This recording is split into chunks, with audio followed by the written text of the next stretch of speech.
Episode 75. Can you believe it? We have done 75 of these episodes. Well, with the global launch of Marvel Future Revolution imminent, coming just a few days away, we're going to focus almost the entire episode on Marvel Future Revolution.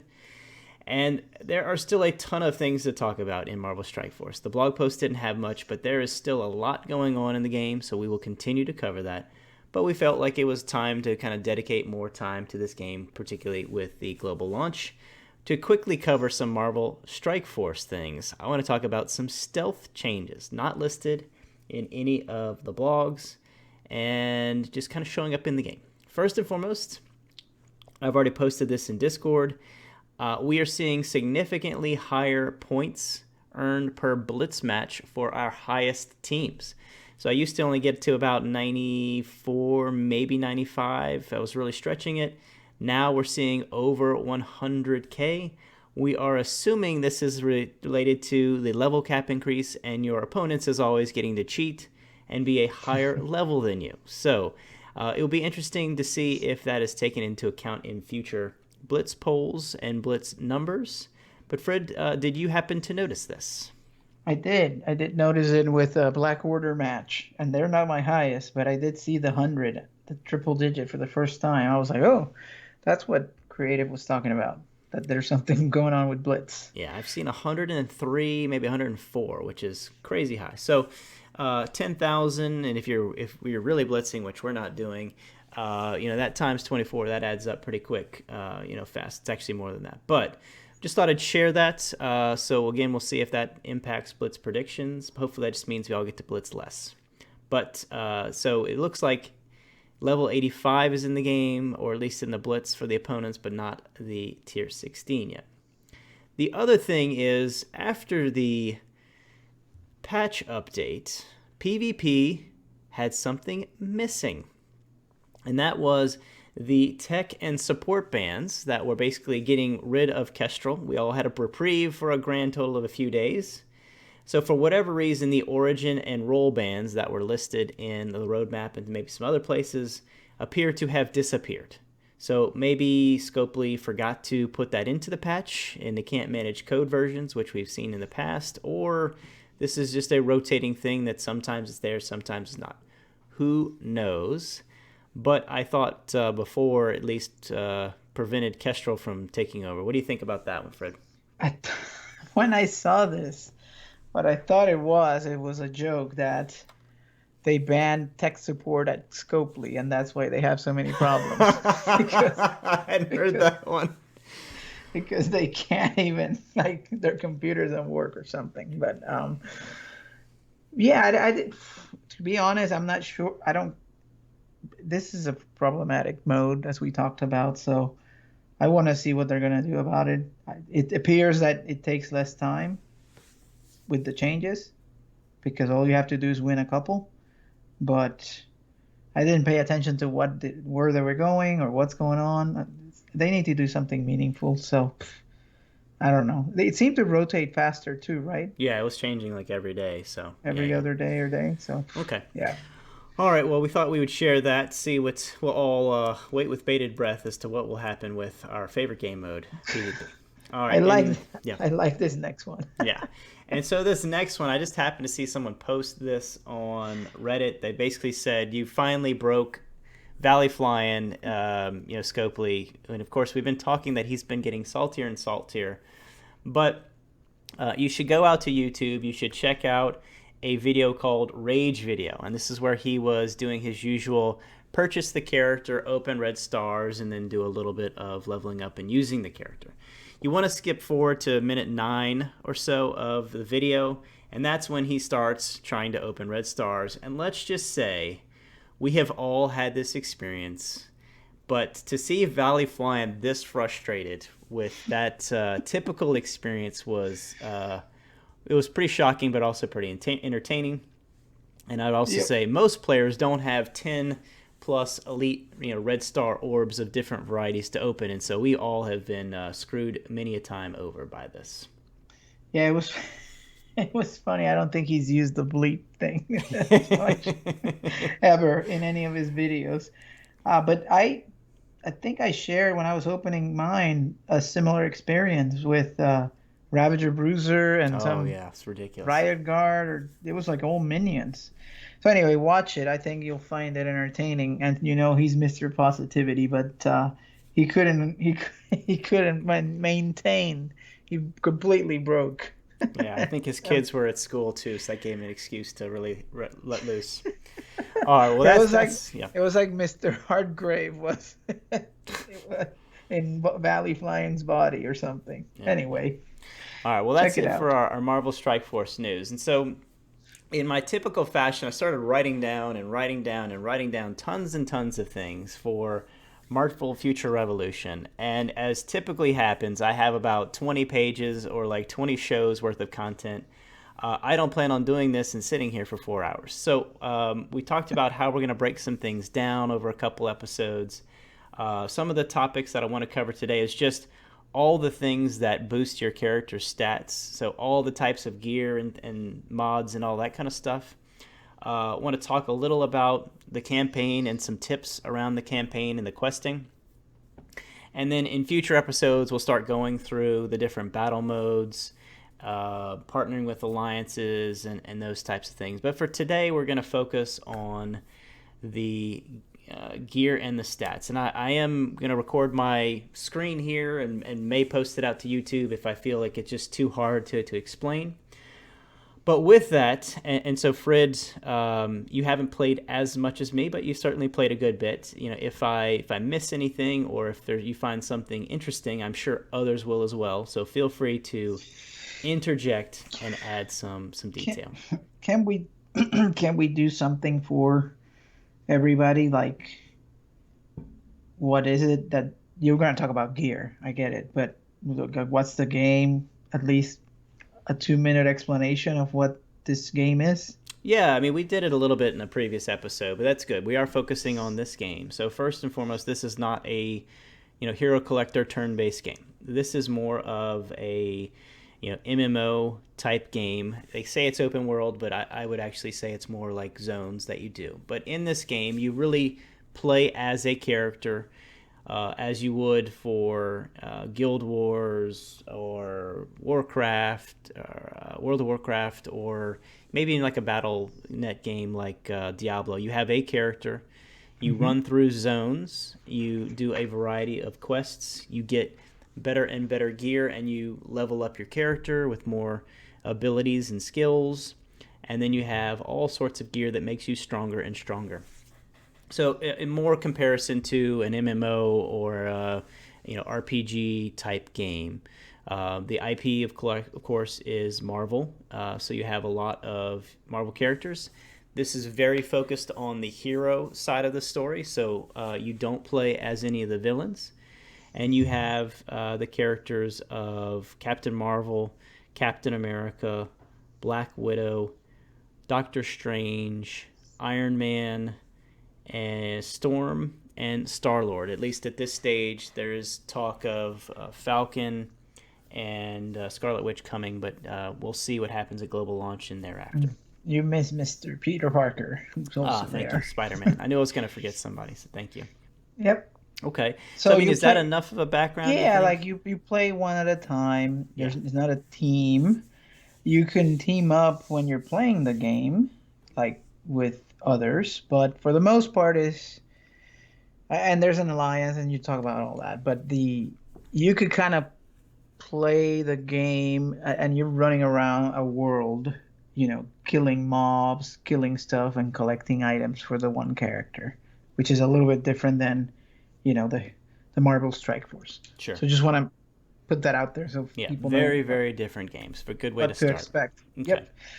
All right. So where do I start with this? Help Yeah, me. so there is, when we started this game, there's one thing after another. There's a steep, steep learning curve in terms of all of the different types of stat bonuses. So first and foremost, you actually can go into your character screen and select their power and level and see all of their different stats.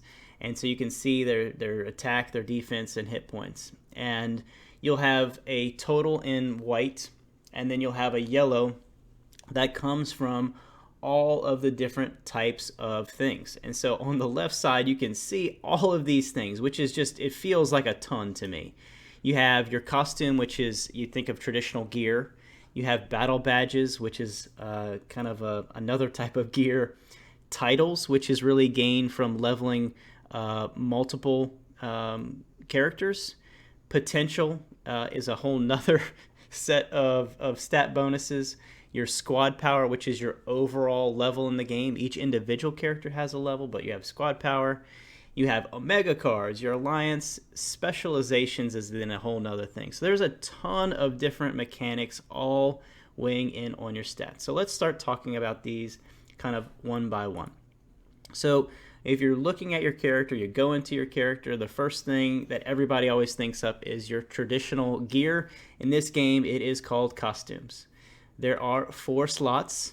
It's either, each character is a little bit different, but a lot of them have a headpiece or a torso type piece of gear, some legs, some boots, and then gloves or a handheld weapon like a shield or a gun. So there's really 4 slots that are each unique. You can't mix and match. You can't put 2 headpieces on as an example. And so those 4 pieces of gear give you the most stats as you get to the end game. And so let's talk about how do you get this gear. And you get it from all over the place. You get it from completing quests. You get it from doing special operations, which is a game mode. Blitz, another game mode. Daily objectives. If you finish all those, you get a box which gives you stuff. And where else? I think that's the best places that you get the gear. The other piece is you can actually craft gear, and we'll talk about the dumpster fire that is crafting. And so from the crafting perspective, there is a workshop in the game, and that's basically your standard utility box where you go and you can make things. And ultimately, we have found that early on, the first week of the game, the drop rates were a heck of a lot better than they are now. In today's world, you have a huge RNG element to this, and the vast majority of the time, you are not going to get anything good. The vast majority of the time, you will get 1-star gear, and what people are really looking for is called regional gear, and it has a glowing kind of aura behind the piece, and that tells you it is better stats. So it's a little bit better gear than the other gear. But the chance of you getting anything from the workstation is next to 0. I have been doing it every day for quite some time, and I have gotten diddly squat. So what this really comes down to, though, is it's fodder for upgrading what you do have. And so the workshop is something that we'll talk through in a little bit more detail, but you are very constrained. I think you can do 2 pieces a day, and you're really constrained by something called sin particles, which you only get from special operations. And this is one of the big nerfs, is that you have to use more of it now, and you can only get so much of it per day. So that's, really quick, you can craft. It's very rudimentary crafting at this stage. You just go pick a generic region and see if you actually get something you would like. So it's totally random what will come out, right? You can't craft. No, you cannot. Specific piece. Yes, that's a very, very frustrating aspect. Is normally you can get recipes and craft towards something specific. This, it is one. You like the chance to get a regional piece is not even 1%. I think it's like 0.002% or something crazy. So it is completely random out of a huge selection of different things, depending upon which region you're selecting. The other thing is enhancing, and really what that is doing, again, very expensive to enhance, but you basically are taking one piece of gear and you're selecting to enhance it, and you have to have 5 other pieces of gear at the same level, and then finally you get to increase that. So you need 6 pieces of gear to increase your star level on one piece of gear. And so the math on this gets pretty darn crazy really quick. So to upgrade one piece of gear from 1 star to 2 star requires 6 pieces. To upgrade one piece of 2 star gear to 3 star, you need 5 other pieces of 3-star. Well, that's the equivalent of 36 1-star pieces. And this, again, is what you're typically getting from loot boxes and crafting and other things. And so it keeps, the math is only getting worse. To upgrade 1 piece of gear to 4 stars, that's the equivalent of 216 1-star pieces of gear. That is insane. So to get 4 pieces of gear to 4 stars is 864 pieces of 1-star gear and additional mats and gold and all this kind of stuff.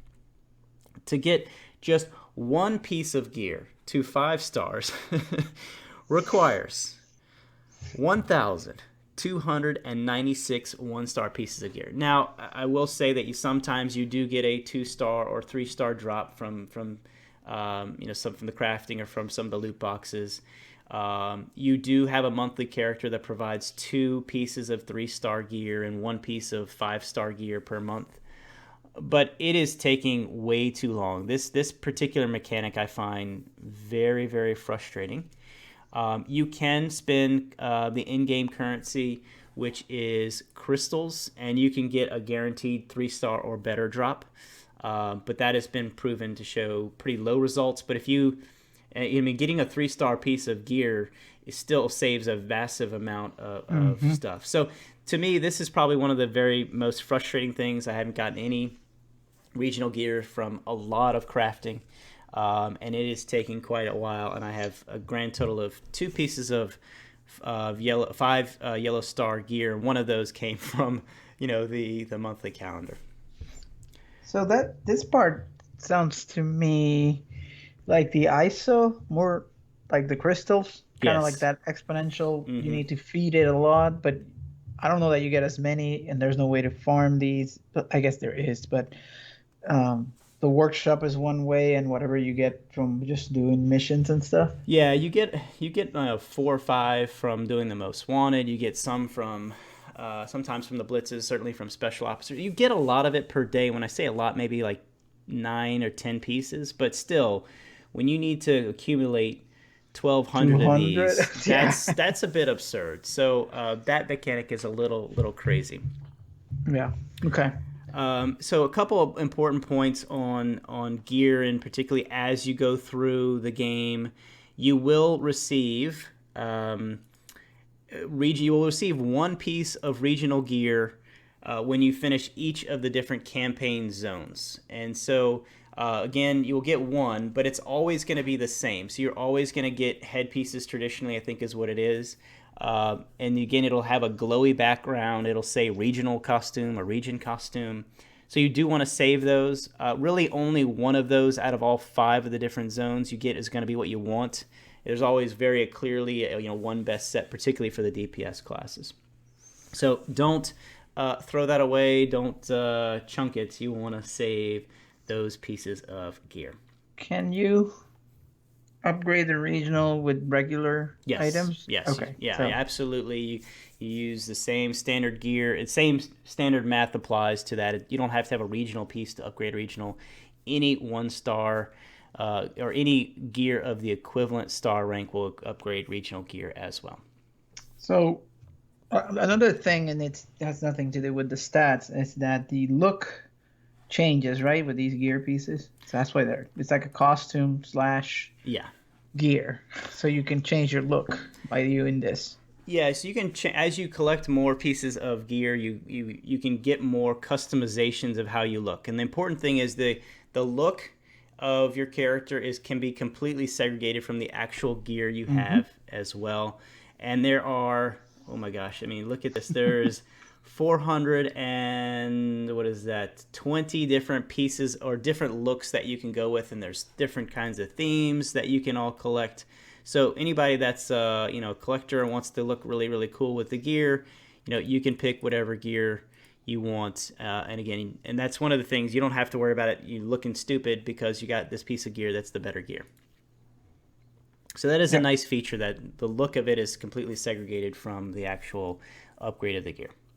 And the other thing I remember, I don't know if you were going to get to this, is that there seems to be bonuses for completing a specific set. which if Yes. you're familiar with Diablo, that was a concept there where there's a tag of some kind for each of these pieces, and once you complete two, three, four, you get like extra bonuses. Correct. And so from the gear, again, there's four pieces. If you have all four sets, you typically have one skill or a collection of skills that gets at least four or more levels higher to it. So that means it does a lot more damage. What I find is, again, you're going to get a 5-star piece of gear from the monthly calendar. At this stage, unless you have regional gear, just keep equipping whatever is best. The overall damage increase by putting a better piece of gear on is much better than the having the fourth piece and having one skill out of all five of them that you use every 20 seconds. Using all of your skills at much more higher damage is still a lot better, particularly if you're upgrading to like 4-star to 5-star. But you can, and there's a ton of different sets. There's really one for each different skill. And then the regional, of course, has a whole different flavor to that as well. Okay, Right. I think we've covered everything from a traditional gear or costumes perspective. So let's talk next about badges. And so badges, I couldn't think of a good equivalent of it, but it's basically another gear slot that you equip. And ultimately, your badges, and there's a lot to cover here. I think Casino actually did a video too, if you want to go watch that or read on it. But ultimately, when you get a badge, it is for a particular slot. So you will see Battle Badge 1, and that can only go in spot number 1. Battle Badge 2 can only go in spot number 2. So you will, and this is all RNG. There's a lot of RNG to this game. So if you get an upgrade, you have to get better than the individual slot that you have today. But ultimately, these are broken out by attack versus defense. Most of them will give you critical damage, critical rate, attack. You can get health, defense, the debuff resistance, cooldown, health recovery, stamina recovery, which is their kind of version of mana. So these badges you really get from a few different places. You get really the badges from killing anything in the game. You get low-level badges. Ultimately, you want to focus on gold and then red badges. Those are the highest quality badges. You get those really from Blitz, so that particular game mode, and we can go into that in future episodes. And you also can get it from PvP credits from Omega War and other places. And there's a loot box where you get some badges there. So those best badges really come from Mega War and then also from Blitzes. So Yeah. I see this 6 spots for badges, and you're saying there's no rhyme or reason. They could all be like health, or is No, it? no, no, no. So there's definitely some slots are definitely defensive slots. Some slots are definitely more offensive. So there's categories of what the stats in the various slots can be. Again, at least one or two of them are defensive focused, but it's 6 different slots. And the game will kind of auto equip or can auto equip for you to put the highest level badge. And most times you're going to be you'll start out with gray, and then you get green, and then purple, gold, and then red. So if you see a red one, count yourself lucky. Those were stealth nerfed in the last patch.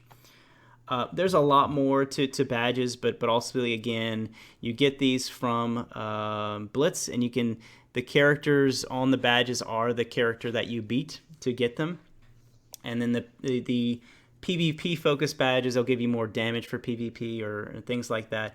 Those you get from playing another mode, which is called Omega War, which is PvP mode. Again, we'll go into modes later on. So instead of going with like an amulet, like a ring or I don't know, Yes. belt or whatever, they went with or a necklace. They went with this route. But would you say it's kind of equivalent, Yeah, somewhat? it's like that. And these are by far the most transferable thing in the game between characters. These have nothing that is specific to the character, whereas the costumes are 100% specific, specific to a Doctor Strange, to a Captain America, etc. But the battle badges, 100%, you can plop one off one character and plop it on the next, and you'll get all of the stat benefits from them. So these are by far one of the most beneficial, and they are the second highest boost to your stats as you approach the late game.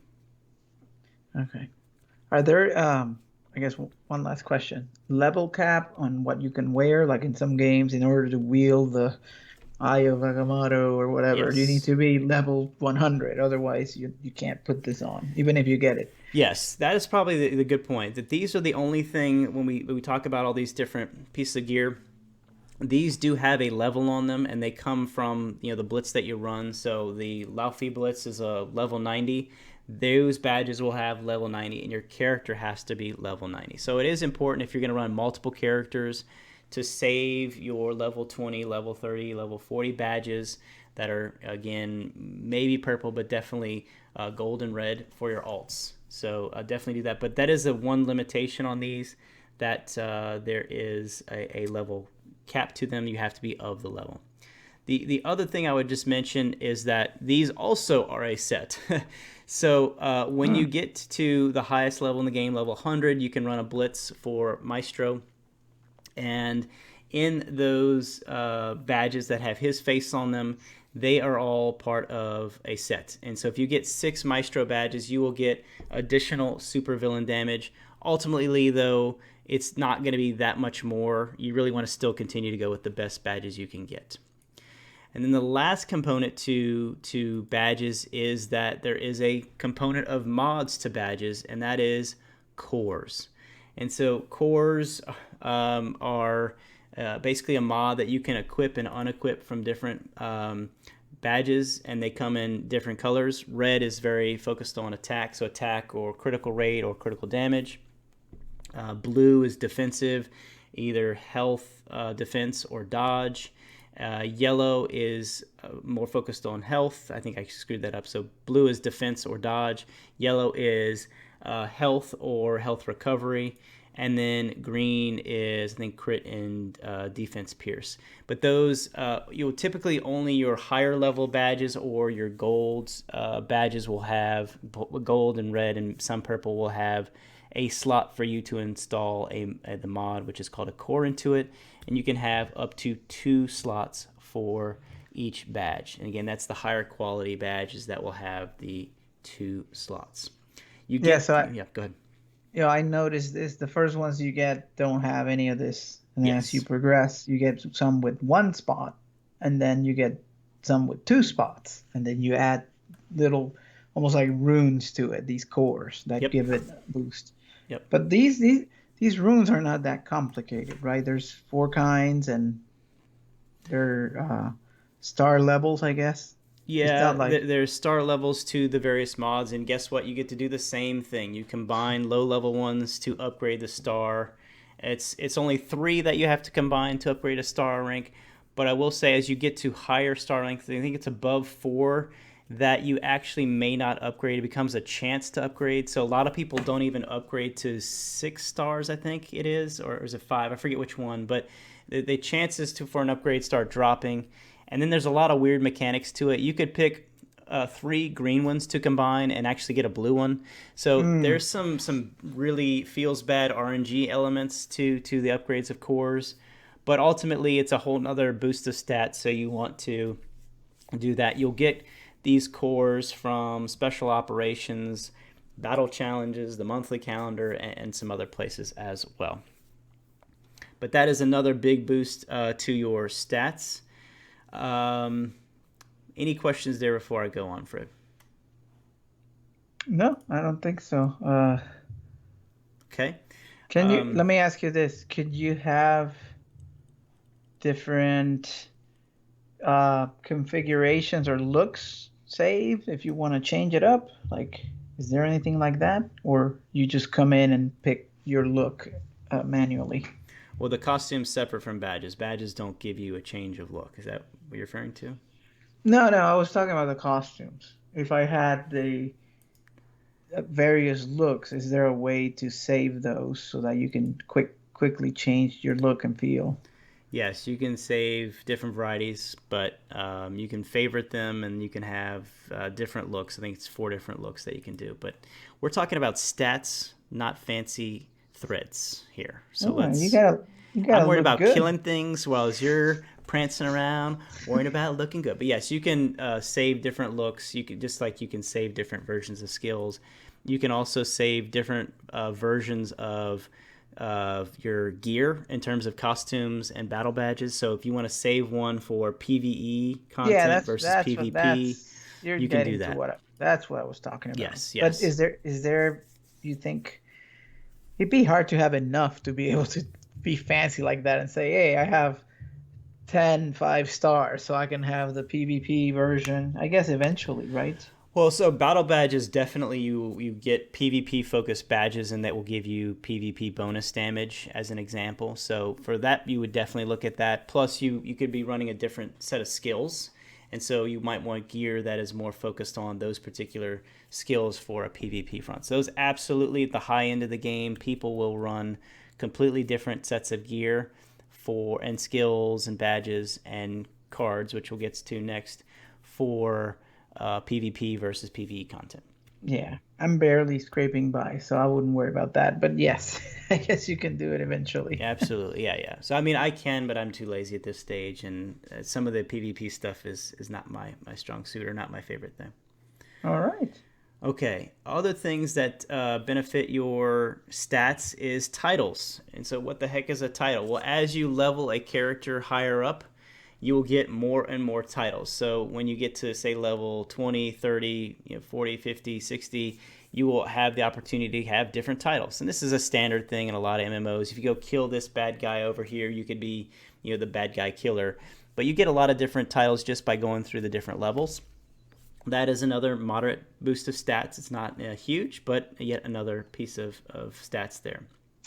Question here is you only need to collect the title, right? You don't have to You don't have to equip it, equip correct? it. Yeah, Yeah, yeah. you equip whatever you want, but you get the bonus from what you have accumulated. Okay. Correct, correct. All right. Yeah, and so from the title perspective, you can choose different ones, but it's really about collecting them, and as you get more titles, you get more stat bonuses from those. And that's underneath squad and then title. And so I've got 64 of the 103 because I have 3 characters that are at 100, and the others are kind of middle of the road at this stage. But doing those 64 characters, it gives me another 1,000 attack, another 1,000 defense, another 8,000 hit points. So it's not huge, but it's a nice little benefit, particularly as you level more characters. That gives you bonuses. So the other one is your squad. And so squad is, think of it as your overall level. You can have an individual character at level 1, another character at level 10, another at level 100. But overall, you have a squad or collection of characters, and that squad also gives you a series of stats and bonuses. And so that's a nice, another moderate level there. You get squad rank by leveling up characters, and every 10 levels or so you get more bonuses to that. You get it from a whole plethora of different places, but a lot of it's the leveling up of characters and a few other locations as well.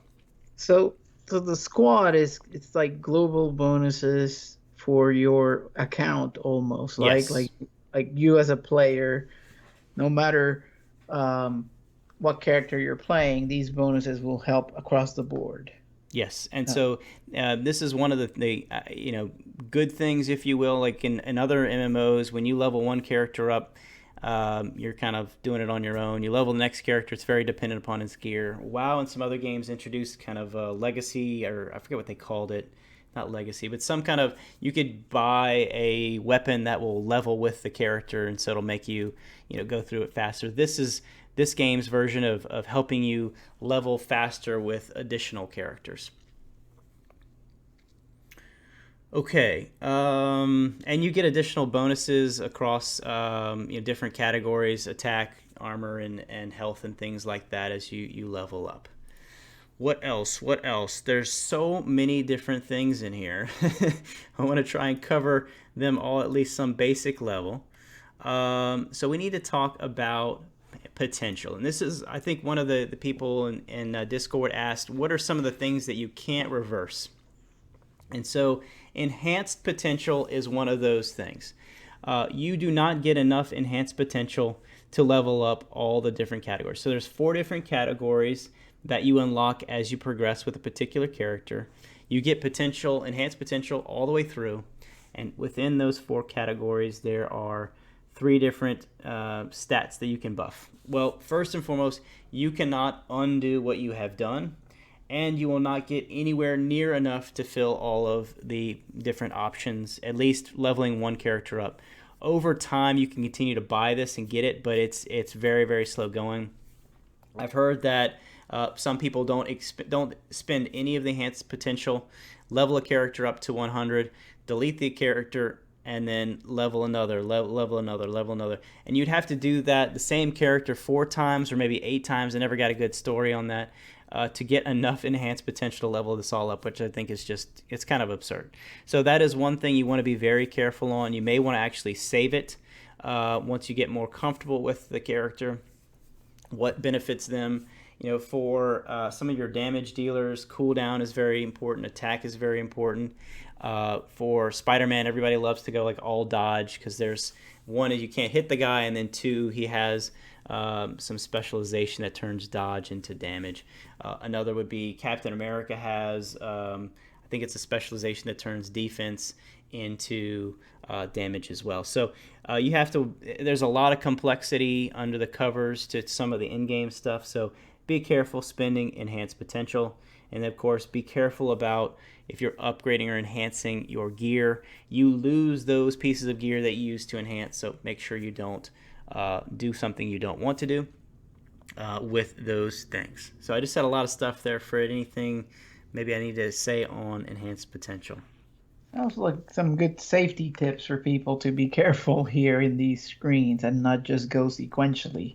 Basically, really Yes. think about what character you have, how you have them set up, what is it trying to do, and make sure you kind of focus the potential that you're enhancing to that kind of play style, as opposed to traditionally going linearly and just saying, okay, I'm just gonna do level 1, then level 2, then level 3, because it's there's just not enough to get you there. So Okay.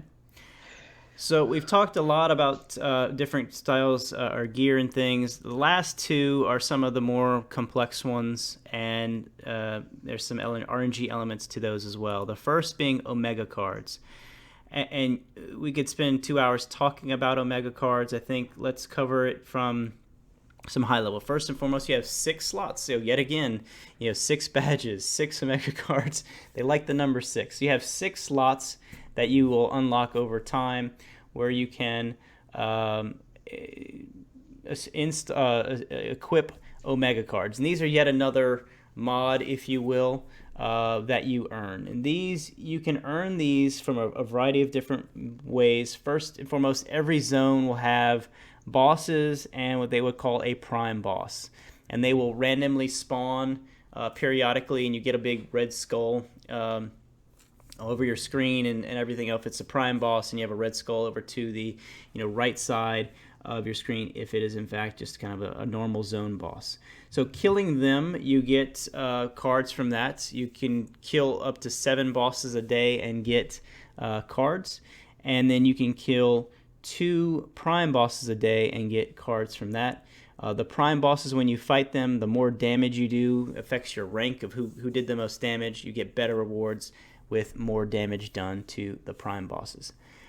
There are a crap ton of cards out there. Ultimately, you really only care about a few things related to cards. You're really going to only focus on cards that have a number in the bottom left or bottom right. The number in the bottom left has the silver infinity sign and then a number underneath. That number is the set that they are in. So yet again, we have another item where you can equip a whole set of mods, and you get more benefits. So as an example, there's a New Stark City number 2 is a set name. It is the number 1 set, and that has 4 cards. If you install 2 of those, you get a defense bonus. If you install 4 of them, you get a 6% bonus to health. So these are completely RNG based in terms of what star rank you're going to get and which card you're going to get within a pool. So if you kill Kingpin or you kill Ultron, you're going to get cards related to that character. So you can actually do some direct farming. So Ultron has a card and Kingpin has a card that people go after. Red Skull has a couple cards that people go after. Ares is another character that has some cards that people go after. So you can target individual cards. You can select the card, and there's a little question mark when you select the card, and that tells you where you can get it. It typically tells you a zone and the sub-zone within it, and so you have to kill bosses in that zone to get those particular cards. So there's a lot to cards. There is, I think it's 12 sets that you have. The other place that you can get cards is an in-game mode called Dark Zone. There you have yet another set of 2 bosses you can kill and another 7 bosses that you can get, and you get yet more cards from that. Whew, let me take a breather there. So a whole nother set of mods, a whole nother set of sets to manage. I have questions. Yes. Are these characters specific? Yes. So, I showed you, as an example, the Kingpin cards. If you kill Kingpin, or really you kill bosses in New Stark City, that's where you will get this particular card to drop. So if you go kill Maestro, you're not going to get this Kingpin card, as an example. What I meant was, when I get the card, is it only for Captain Marvel, or can I use it across characters?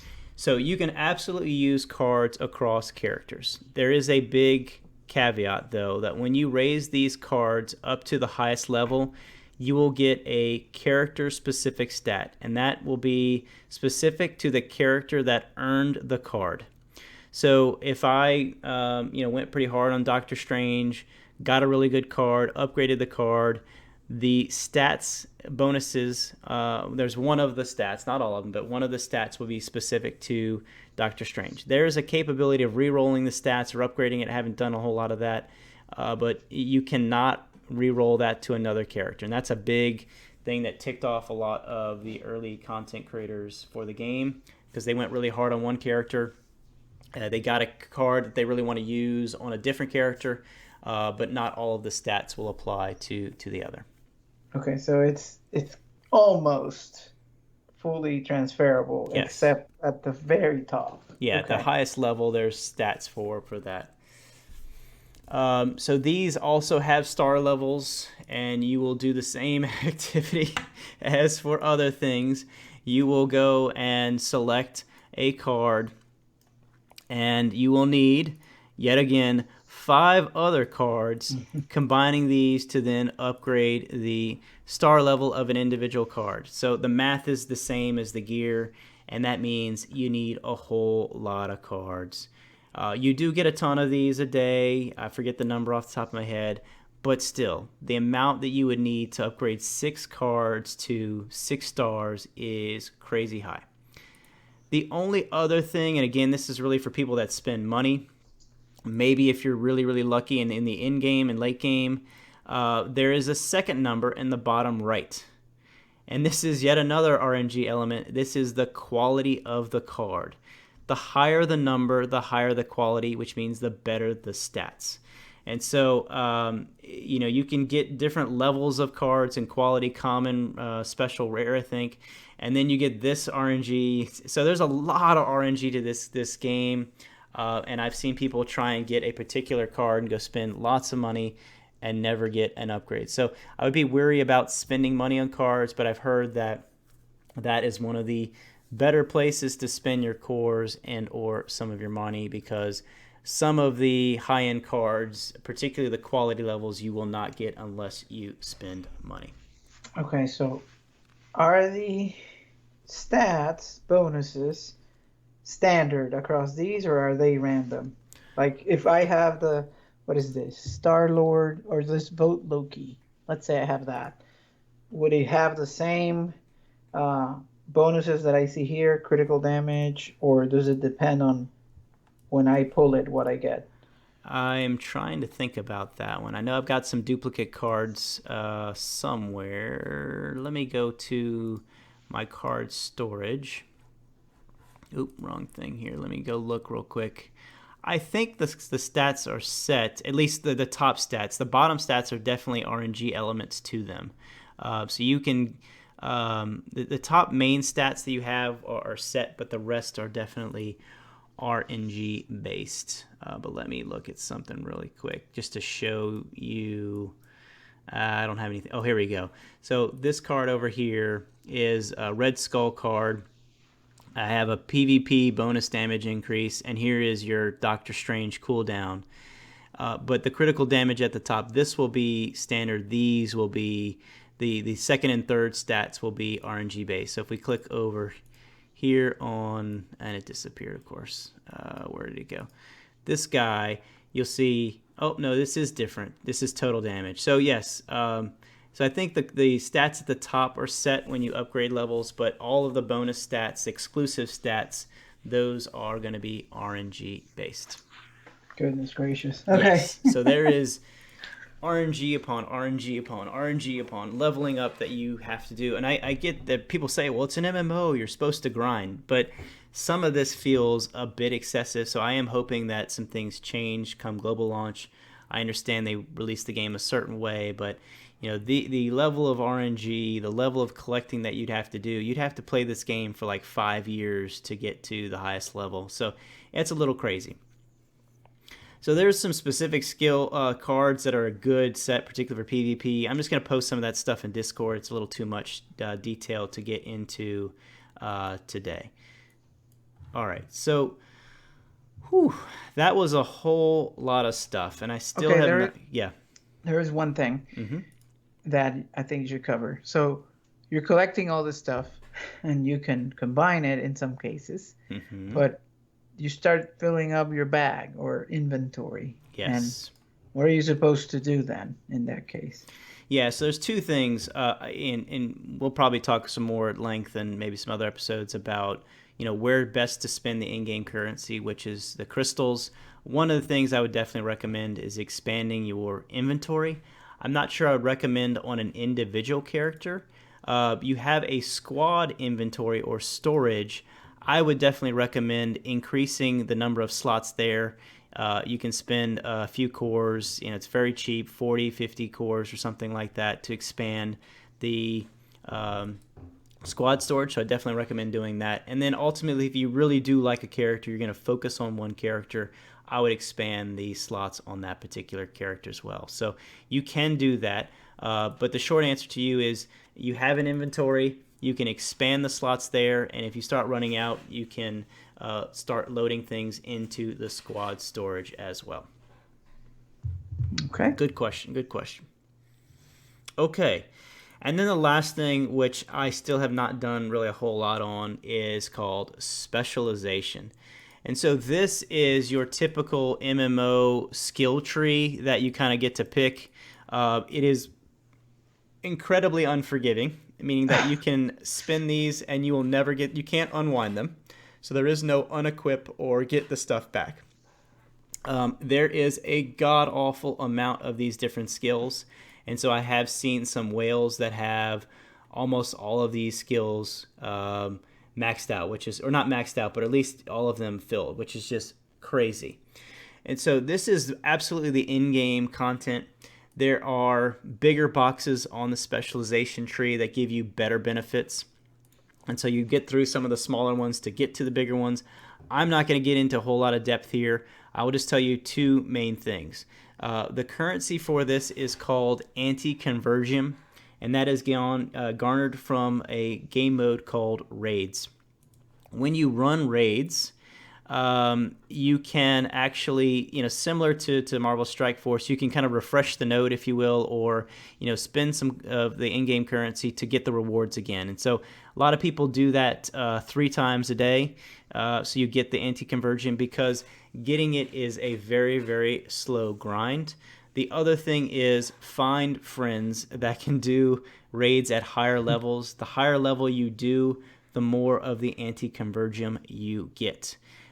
There is also, yet again, an RNG element to this. So I wanna Yeah, uh, give you a break from talking for a second, yeah, but just to let our listeners know, Creative has said that he goes kind of crazy and all in these games when they come out, and for many other circumstances, I have not gone as hard, and the way I've been playing, which comes on and off, I haven't even gotten to this point yet. Just to let you know that some of this stuff could take a bit, and it's more end game. So yes. I don't even have this raids or this specialization unlocked, so I can't even see it just yet. Yeah. Just to let you know, And so we'll because go into game modes later on, but raid is the typical the game mode. I don't know what level you unlock it is. It comes around later on, and it's a lot of the same boss fights. That's one of the things, they recycle a lot of boss fights. But you can run the raids multiple times by using cores.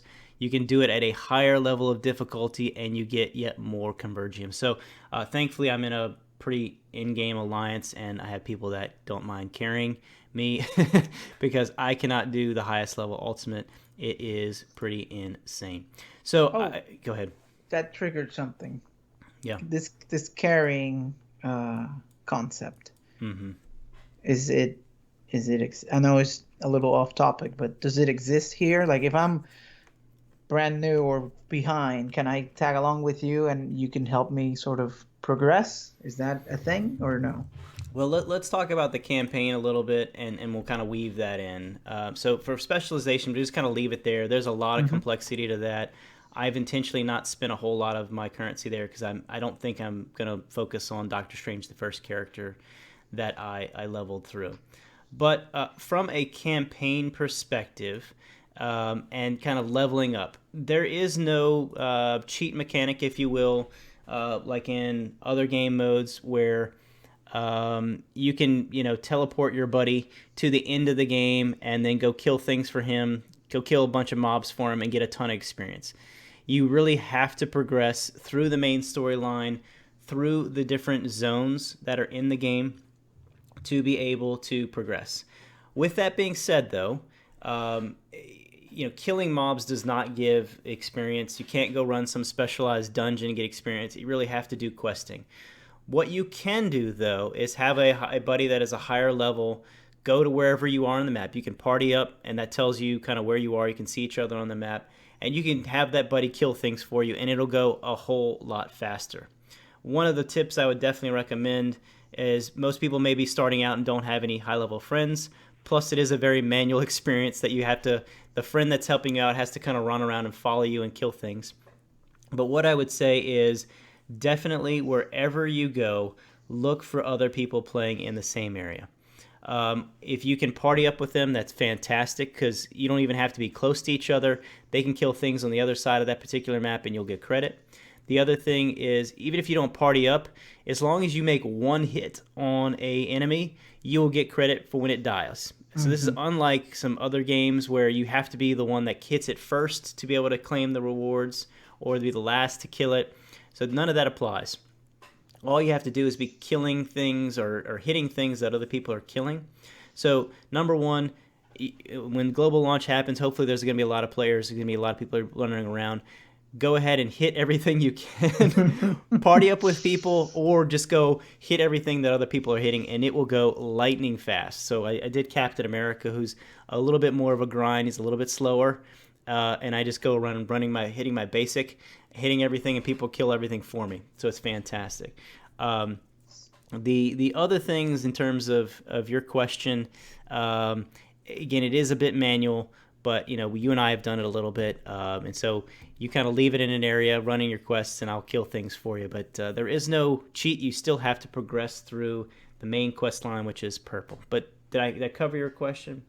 Yeah, I do have another one. I know, let me check on time, make sure we're not probably getting to the end here, but I think it'd be good to maybe like a cheat sheet or something. Maybe it's something like homework assignment to um, for stuff that you earn as you go through.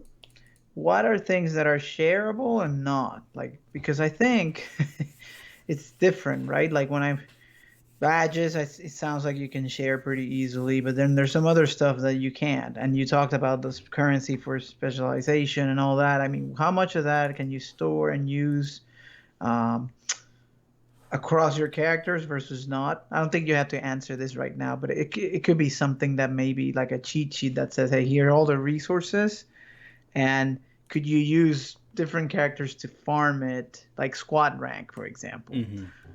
Versus no, this you can only get for your character. So make sure that you're using the character you want.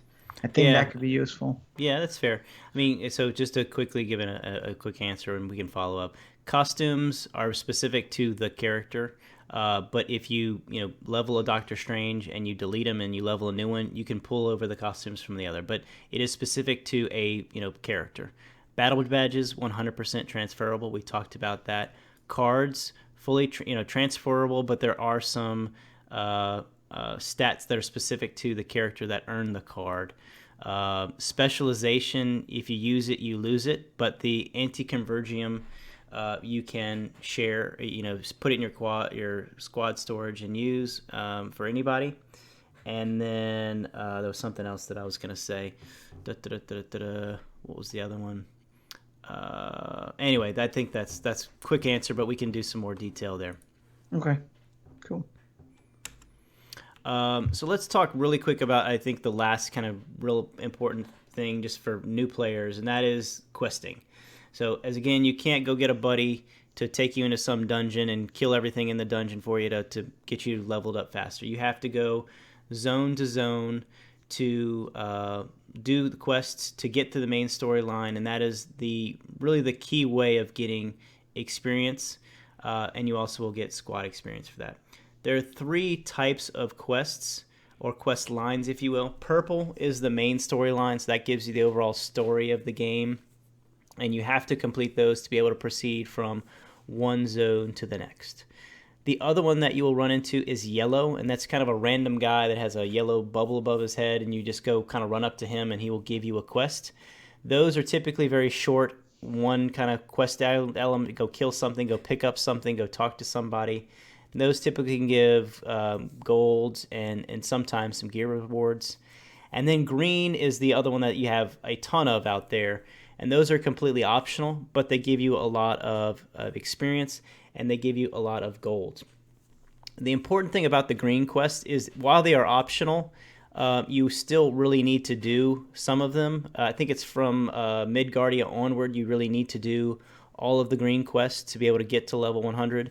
If you're doing all of the quests throughout all of the zones, you will actually hit level 100 before you finish the main storyline, which is really important. Once you reach level 100, you can max all of your skills, I think 4 or 5 levels higher. You need to save about 2 million in gold to do that. But that will allow you to be a bit stronger for the in-game boss fight. I don't want to ruin anything there. And that is a tough fight, so the better stats you have, the better. The other important thing about questing is that there's a lot of overlap between purple, yellow, and green. When you run to an area, you'll first have a purple quest.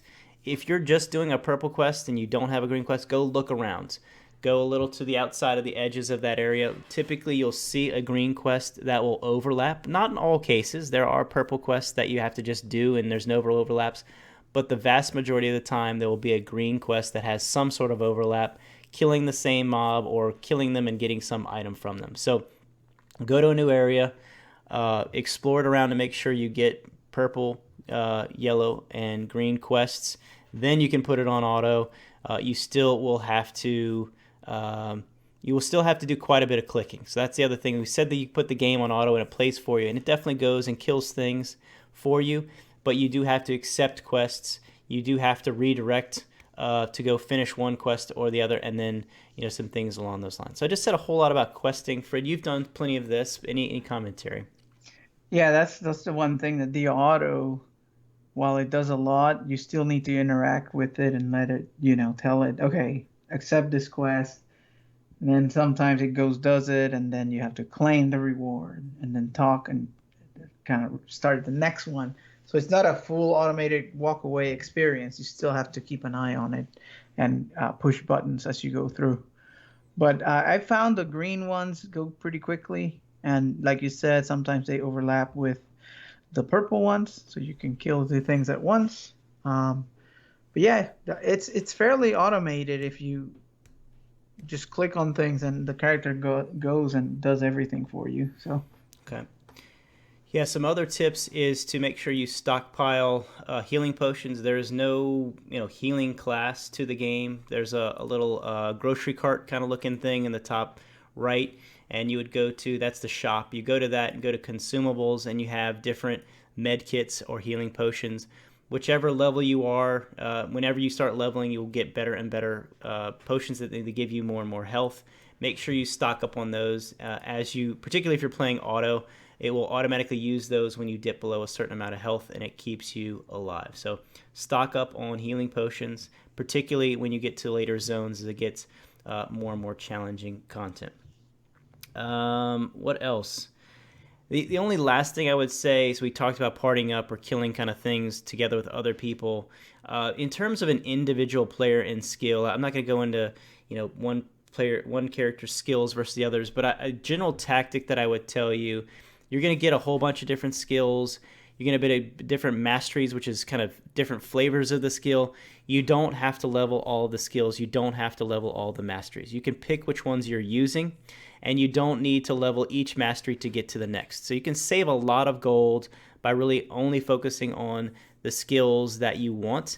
And again, there's not a lot of build videos out there, but you can see a few that will give you recommendations of skills. But you can also just look at them. If one just does a moderate amount of more damage, it doesn't do any CC, likely you don't need it. I will tell you at least half the skill versions you don't want to ever use. So just be careful about leveling those, the different masteries, and then leveling the ones you're not going to use. The other thing is look for a combination of skills. So you get 5 different skills in an ultimate. Look for a skill that will first group up the mobs together, another one that will do some sort of stun or knock up, and then another that will do a big AoE. So that flavor of group them up, slow them down, and then AoE them is very, very effective, particularly when you're running quests. So look for skills that do that. And the other, of course, is if there's an ability that will give you health or regen stamina, those are other important ones to have as well. So I think we covered a whole lot of stuff. Again, I had about 20,000 pages of stuff, but I think giving this as the intro, I found the stats and all the different flavors of stat buffs across to be very overwhelming in the beginning. So I want to start there. I think next week we could talk about the different game modes. But Frid, any other pearls of wisdom? Anything I may have missed? no, I think it's a good introduction, but again, it's gonna be when I first started and when you started, it's overwhelming how much stuff the game takes you through so quickly. So, you may want to, listen to this, then play for a little bit, then come back to it and review. And that's what I plan on doing to help myself because I need to get organized and focus a little bit more on the game. And what I'm waiting for is for it to be actually launched on the mobile because that makes it easier for me. I can't be at the PC too often to be able to do this. So, that'll be good. So that's next week. So it should be able to provide some more context as well. But I think the fact that we'll be at different levels is a good dynamic for the show. So, okay. Yeah, the only other thing I would just kind of comment on, there's not really a great way of earning gold. A lot of games will have some kind of separate kind of professions or things that you can do to earn gold. Certainly, when you level up a character, as you do all of the daily game modes, you will earn a good bit of gold. You can get up to over 600,000 in gold if you're a late game player and you're doing progressing everything.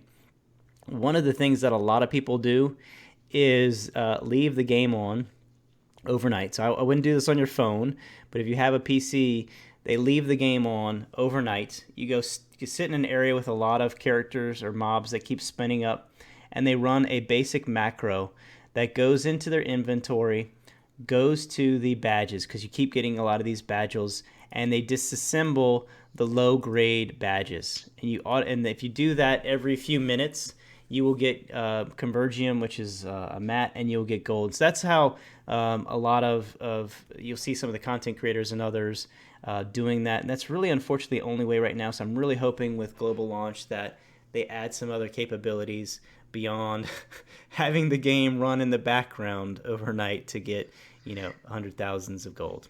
Yeah, okay, that's interesting. Is there anything that we have heard about whether the company Netmarvel's okay with that kind of stuff? Well, it's definitely part of the game because they have in here. There's a sleep mode that you can put it on. So I'm not. So I see all the content creators. I see a lot of people doing it. Like half my alliance, they're still logged in all the time and they're just running around getting gold. So I've not heard anyone say you can't do it. And the fact that they give you an auto button and they have a sleep mode, I don't see why it's Gotcha. against terms and conditions. So I've been doing it quite a bit. Unfortunately, I've not had a lot of great connectivity to the server. So half the time I wake up and it will say, I'll wake up and the screen says, unstable connection, and I only got to run for a few hours. But you can earn 200,000+ overnight. I guess this part of it may not be as competitive because that's where you get into trouble, right? If it's a PvP type of situation, like, or you get some kind of advantage. I don't know. That we'll see what happens when it launches if there's a problem with it, but hopefully not. Okay. All right. Good. So Frid, the question. So we talked a whole lot about the game. I think we do need to spend a second talking about do you like the game or not. So I'm going to let you go first. You haven't played as much as me, but what are your thoughts thus far? I mean, I just need to spend more time with what is it that I want to do. I've been able to level up Captain America to like 65 or something, and then a couple others to 45 maybe or 50, like Storm and Captain Marvel. And it's mostly been with auto and just clicking around. There are some in the campaign you can't party up when it's a boss. You have to do it by yourself, and that's what normally slows me down until I kind of get the fight down. Normally involves running around and avoiding, and then going in. I think it has a lot of potential for me to like this. It's very different than the MSF. But I think it can achieve some of the same, objectives in terms of collecting things and becoming more powerful and conquering content, just like that game. But it's not something I would say I'm like hooked and I need to come back to the PC and play all the time yet. But we'll see. I mean, if you remember Hearthstone, it was the same. And once it came out on mobile, it was like, okay, now that I can easily play wherever, it changed my perspective on it. Okay. Yeah. Okay. And then, from my perspective, I've played way too much of the game. I will say that we've already heard that, what we know now is not the end game, which is fully expected that they would be releasing content. So, I keep telling you there's two different games that you play. One is, getting your character up to level 100, and then there's the in-game grind. And so I talked about kind of the gear elements and all the RNG and how much you have to have. Running the same, 8 blitzes or whatever a day on auto, except for, one of them is not terribly exciting. But there are some, definitely some elements. One is I really like the characters, I really like the story, I like the gameplay. I think all of that's done very, very well.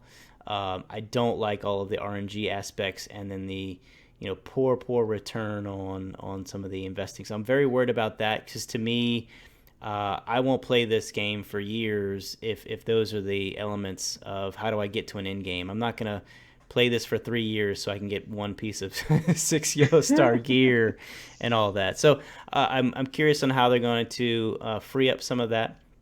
but the fact that we haven't seen the end game is interesting. The PvP side has definitely played a win.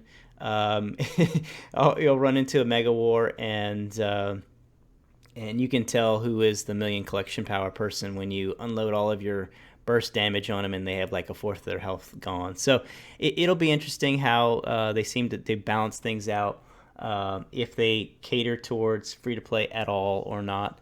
I don't mind spending any money on the game, but right now most of the offers are all RNG, or you're really not getting something very good. So I haven't spent any money, and then also I just don't like the server. I have heard, I've gotten confirmed through my alliance leaders that those that have started are locked to the Mega War or Mega server that we're on. So we cannot change servers. So that's an even better reason not to spend any money till we find a server that we're comfortable with. I'm just hoping that they upgrade this server once the game launches, because I don't have a terrible ping on it, but there are definitely some serious lag spikes at times. Mm-hmm. But anyway, I like the game. I've played a lot of the game. I'm interested very much on what comes next for the game, new zones and other things. But I've really enjoyed playing with it. This is more my type of game than, say, the Hero Collector. So it'll be interesting to see if Frid keeps up or can keep up and get to 100. But maybe we have a whole show focused on getting you to 100. It'd be like my other show that I used to have. Yeah. Can you make me better? I think I can get there. It's just a matter of, having more access to it. And I think when it comes out on mobile officially, it'll be easier. Okay. So. All right. Well, I'm sure we went way over on time, and there was a lot of content that we just covered. So hopefully that made sense. I will definitely be posting some of my notes to Discord and sharing some more things. I'll probably create some additional channels over time as well. So hopefully this was helpful. Feel free to stop by. We do have at least one channel for this. Feel free to ask any questions, and look forward to seeing you all in game. And you can continue the conversation, as we mentioned, on Discord. You can also leave us a Apple Podcast review. We're on Twitter. We're on YouTube. Frid, anything else before we close out the show? Well, we'd love to hear what do you think of us covering this game as well. If it's something that will turn you off or you're interested in. I think, again, it comes out next week, so I'm sure a lot of people that play Strike Force will give it a try. So just let us know using one of those methods. Yeah. If our listeners don't want to listen to this, absolutely, we won't cover it. I just figured there was a lot of Marvel Strike Force people, or at least content creators, showing it. I've seen every one of them in it. But so if there's interest, we'll definitely cover it. If not, we certainly won't. So just let us know. That's a good comment. All right. Well, as always, stay safe, stay healthy. We'll talk next week.